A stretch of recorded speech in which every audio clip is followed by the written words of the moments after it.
Hari ini kita akan belajar perkembangbiakan hewan secara vegetatif. Perkembangbiakan hewan secara vegetatif adalah perkembangbiakan hewan secara tidak kawin. Hal ini terjadi hanya pada hewan-hewan yang tingkat rendah. Perkembangbiakan secara tidak kawin dapat dilakukan dengan beberapa cara sebagai berikut. Yang pertama adalah tunas. Perkembangbiakan dengan cara membentuk tunas antara lain terjadi pada hidra.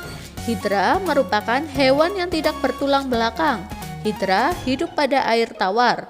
Pada tubuh hidra dewasa akan muncul tonjolan. Tonjolan tersebut akan terus tumbuh dan membesar.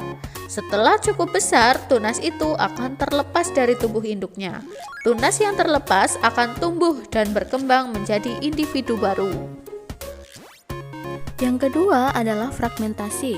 Fragmentasi adalah perkembangbiakan yang berasal dari potongan tubuhnya sendiri. Contohnya, hewan yang berkembang biak dengan fragmentasi adalah planaria.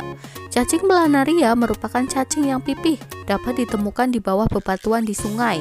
Ukurannya sangat kecil. Jika dipotong dengan sengaja atau tanpa sengaja pada salah satu tubuhnya, maka potongan tubuh itu akan tumbuh menjadi individu baru. Yang ketiga adalah membelah diri. Hewan yang berkembang biak dengan membelah diri adalah amoeba. Amoeba merupakan hewan bersel satu.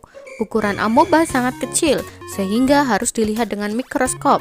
Bentuk tubuh amoeba selalu berubah-ubah. Amoeba hidup di tempat berair, misalnya danau, sungai, dan tanah yang basah. Amoeba membelah diri menjadi dua bagian dengan susunan yang sama. Pembelahan diri dimulai dengan pembelahan inti sel, kemudian diikuti dengan cairan sel dan dinding sel. Setelah terbelah, setiap bagian menjadi individu baru. Selain amoeba, bakteri juga berkembang biak dengan membelah diri, misalnya bakteri pada makanan. Jika dibiarkan, jumlah bakteri dalam makanan semakin banyak dan makin membusuk.